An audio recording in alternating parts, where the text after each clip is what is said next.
Welcome to Wisdom Trek with Gramps. I am Guthrie Chamberlain, and we are on day 2458 of our trek. The purpose of Wisdom Trek is to create a legacy of wisdom, to seek out discernment and insights, and to boldly grow where few have chosen to grow before. In today's Wisdom Nugget, we'll complete our journey through the Psalm 20 by focusing on verses 6 through 9. This section of the psalm is a declaration of confidence in God's deliverance and power. It is a powerful conclusion to a psalm that began with prayer for the king before battle. In these last few verses, the psalmist expresses faith that God will give victory to his anointed one. Together we'll explore the meaning of the verses and consider how they apply to us in our daily lives as followers of Christ. Let's begin by reading Psalm chapter 20, verses 6 through 9 from the New Living Translation. Now I know that the Lord rescues his anointed king. He will answer him from his holy heaven and rescue him by his great power. Some nations boast of chariots and horses, but we boast in the name of the Lord our God. Those nations will fall and collapse, but we will rise and stand firm. Give victory to our king, O Lord. Answer our cry for help. In verse 6, we see a decisive shift in tone. The psalmist begins the prayer for deliverance and protection of the king. But now the psalmist declares confidently, "Now I know the Lord will rescue his anointed king." There's no longer a sense of uncertainty or pleading. There is assurance. The psalmist is confident that God will rescue his anointed one, King David, and grant him victory. This declaration of confidence is rooted in the understanding of God's covenant relationship with his chosen people. In the Old Testament, the term anointed referred to someone chosen by God for a specific purpose, often a king or a priest.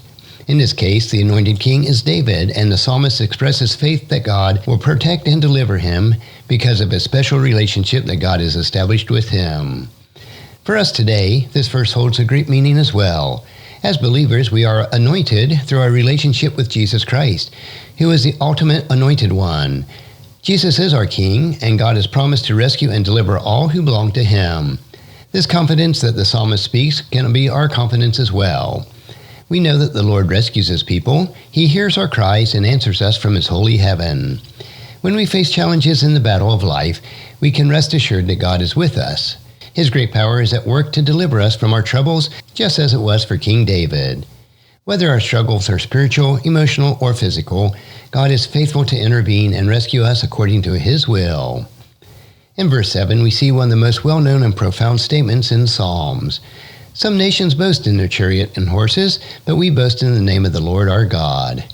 This verse draws upon a sharp contrast between two sources of strength. On the one hand, there are those who place their trust in earthly power and military might, in chariots and horses.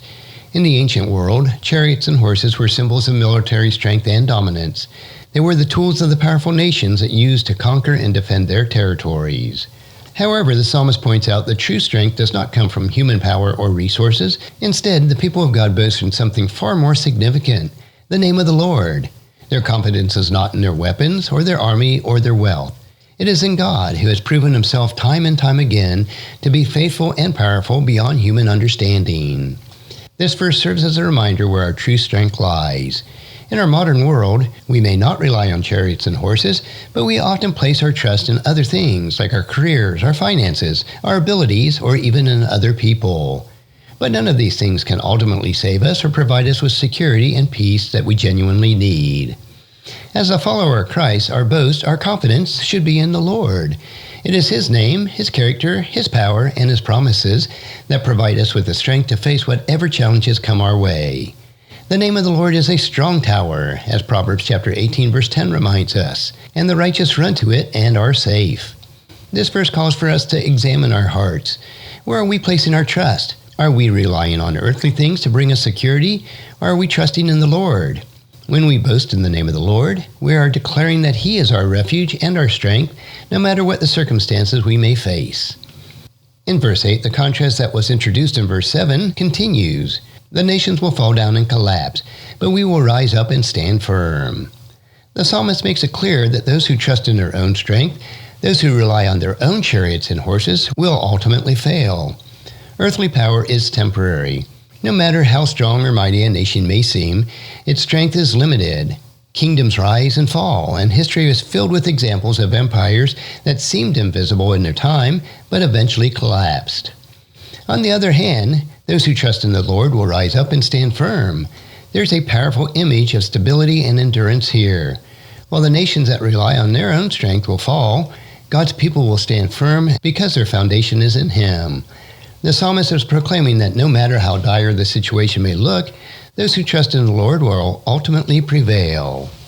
This verse is especially encouraging.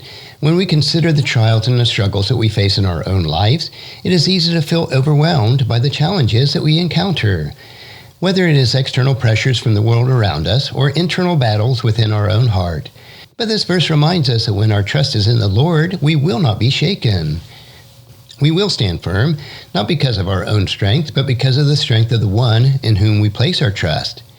In Ephesians chapter 6, the Apostle Paul encourages his believers to stand firm in the strength of the Lord and to put on the full armor of God.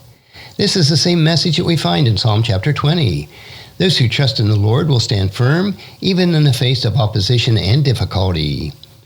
Finally, in verse 9, we see the final prayer for deliverance. Give victory to our King, O Lord. Answer our cry for help. This verse begins the Psalm's full circle. It begins with a prayer for God's protection and favor on the king and ends with a cry for victory. These people are asking God to intervene on behalf of their leader, to grant him success in their battle, and to answer their collective prayer for deliverance. This closing verse is a prayer for the king and a reflection of the people that are dependent on God. They understand that victory comes from the Lord, not from their own effort or strengths. Their cry for help is a recognition that they cannot achieve success without God's intervention. For us, this verse is a reminder to continually seek God's help and to place our confidence in Him. Whether we are facing personal challenges or praying for the success of our leaders, we can cry out to God with the same confidence that the people of Israel had. We know that He hears us, that He is able to deliver us, and that He is faithful to answer our prayers according to His will. As we face the battles and struggles of life, let's remember to lift our prayers to the Lord, trusting that He will give us the victory that we need. Victory may not always look the way that we expect it, but we can trust that God's plans are always for our ultimate good and His glory. As we come to the end of Psalm 20, we see a beautiful picture of faith, trust, and confidence in God. The psalmist and the people of Israel place their trust not in their human strength or resources, but in the name of the Lord. They prayed for their king's success, and they believed that God would answer their prayer and deliver them. For us today, this psalm is a powerful reminder to place our trust in the Lord alone.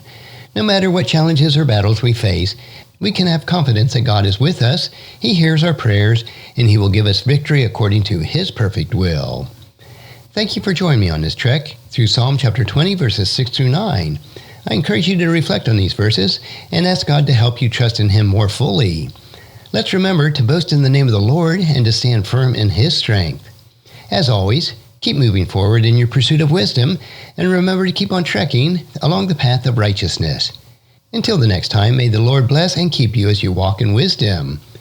And remember to live a life of purpose, follow the path of wisdom, and keep moving forward on your journey that we call life. And if you found this podcast insightful, please subscribe and leave us a review. Then encourage your friends and family to join us and come along with us tomorrow for another day of Wisdom Trek, creating a legacy. Thank you so much for allowing me to be your guide, your mentor, but most importantly, I am your friend, as I serve you through the Wisdom Trek podcast and journal. And as we take this trek of life together, let us always live abundantly, love unconditionally, listen intentionally, learn continuously, lend to others generously, lead with integrity, and leave a living legacy each day. I am Guthrie Chamberlain, reminding you to keep moving forward, enjoy your journey, and create a great day every day. See you next time for more daily wisdom.